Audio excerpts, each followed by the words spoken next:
नमस्कार। तर ह्या चकल्या बनवण्यासाठी इथे मी 2 वाटी तांदळाचं पीठ घेतलेलं आहे।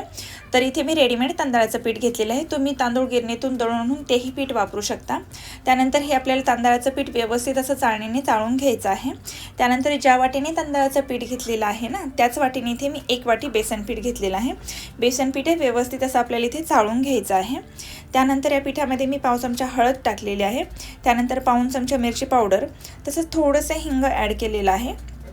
तसेच अर्धा चमचा धना पावडर, त्यानंतर 1 चमचा तिळ। तिळ तुम्ही कमी जास्तही करू शकता, म्हणजे प्रमाण तिळाचं वाढवू शकता किंवा कमीही करू शकता। इथे मी 1 चमचा तीळ घेतलेला आहे। त्यानंतर इथे मी 1 चमचा ओवा घेतलेला आहे। अशा प्रकारे हे सर्व मसाले ह्या पिठामध्ये व्यवस्थित असं मिक्स करून घ्यायचं आहे। त्यानंतर यामध्ये चवीनुसार मीठ ॲड केलेलं आहे आणि हे व्यवस्थित सर्व आपल्याला मिक्स करून घ्यायचं आहे। हे मसाले व्यवस्थित पिठाला लागले गेले पाहिजे, या पद्धतीने व्यवस्थित मिक्स करून घ्यायचं आहे। त्यानंतर ज्या वाटीने आपण तांदळाचं पीठ आणि बेसन पीठ घेतलेलं आहे ना, त्याच वाटीने इथे आपल्याला काय करायचं आहे की तेल घ्यायचं आहे। तर इथे मी पाव वाटी तेल घेतलेलं आहे आणि हे तेल एकदम कडकडीत गरम करून घ्यायचं आहे आणि व्यवस्थित असं पिठामध्ये ॲड करून घ्यायचं आहे। तेल गरम असल्यामुळे काय करायचं आहे, पहिल्यांदा मी काय करत आहे की स्पॅच्युलाच्या साहाय्याने मिक्स करून घेणार आहे। म्हणजे काय होतं, हे पीठ हे जे तेल आहे पीठ आणि मसाल्याला व्यवस्थित लागलं जातं। तर अशा पद्धतीने व्यवस्थित असं मिक्स करून घ्यायचं आहे। त्यानंतर थोडंसं कोमट झाल्यानंतर मी हाताने व्यवस्थित असं मिक्स करून घेत आहे। जरी इथे मी जे तेलाचं मोहन सांगितलेलं आहे ना, ते एकदम योग्य प्रमाण आहे, त्यापेक्षा जास्तही घ्यायचं नाही आहे आणि कमीही घ्यायचं नाही आहे। तर इथे व्हिडिओत दाखवल्याप्रमाणे अशा प्रकारे पिठाचा गोळा तयार होत आहे। म्हणजेच काय झालेलं आहे की आपल्या तेलाचं जे मोहन आहे ते एकदम परफेक्ट झालेलं आहे। त्यानंतर इथे आपल्याला थोडंसं कोमट पाणी करून घ्यायचं आहे आणि थोडं थोडं पाणी ॲड करून व्यवस्थित असं आपल्याला हे पीठ मळून घ्यायचं आहे। एकदम घट्टसर असा गोळा तयार करायचा आहे आणि आपण जे पाणी वापरणार आहोत ना, ते थोडं थोडं करून वापरणार आहोत। म्हणजे काय होतं की पीठ पातळ होण्याची शक्यताच राहत नाही आहे। तर इथे एक महत्त्वाचं लक्षात ठेवायचं आहे की पीठ आपल्याला हे घट्टसरच मळायचं आहे। म्हणजे काय होतं, चकलीला जे काटे येतात ना ते एकदम छान येतात। तर अशा प्रकारे व्हिडिओत दाखवल्याप्रमाणे व्यवस्थित असं इथे पीठ मी मळून घेतलेलं आहे आणि एकदम घट्टसर असा गोळा इथे तयार झालेला आहे। हे पीठ तुम्ही मुरण्यासाठी ठेवू शकता 10 मिनिट किंवा लगेचही चकल्या बनवू शकता। तर माझ्याकडे अशा प्रकारे चकलीचा सोऱ्या आहे। तर इथे मी स्टार डिझाईनची जी थाळी आहे ती चकली तयार करण्यासाठी वापरणार आहे।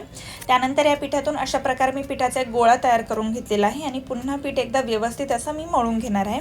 म्हणजे जेव्हा आपण चकली तयार करतो तर एकदम व्यवस्थित अशी चकली तयार होते।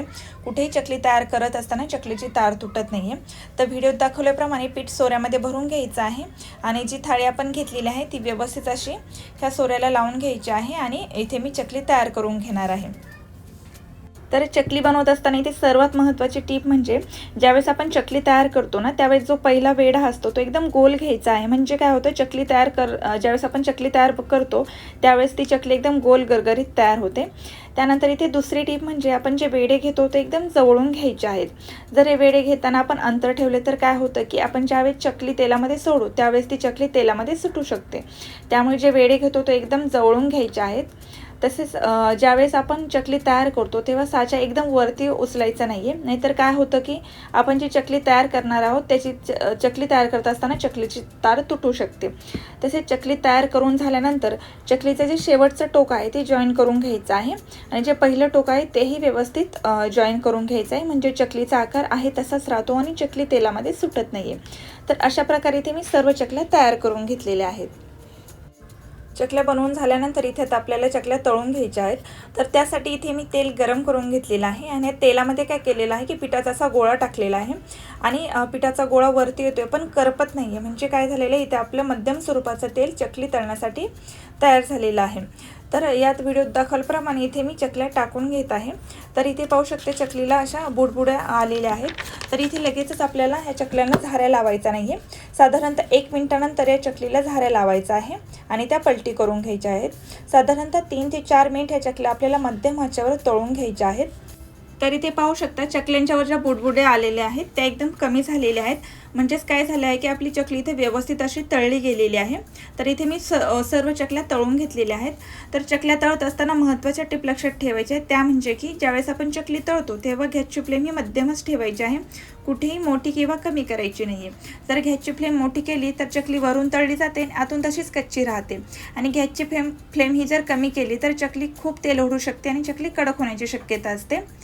त्यानंतर इथे अजून एक महत्त्वाची टीप म्हणजे की चकल्या तळत असताना आपल्याला पेशन्सची खूप गरज असते, कारण आपण जर घाई केली तर चकल्या आतून कच्च्या राहतात किंवा करपल्या जातात किंवा चकल्या खूप तेल ओढू शकतात आणि ऑइली होऊ शकतात. त्यामुळे सांगितलेल्या पद्धतीने जर तुम्ही पेशन्सली चकल्या केल्या तर तुमच्याही चकल्या एकदम व्यवस्थित अशा तयार होतील. जर तुम्हाला ही माझी चकली रेसिपी आवडली असेल तर घरी एकदा नक्की ट्राय करून पाहू. मला कमेंट करून नक्की सांगा की चकल्या कशा तयार झालेल्या आहेत. परत भेटूया अशाच एका नवीन रेसिपी बरोबर. तोपर्यंत टेक केअर.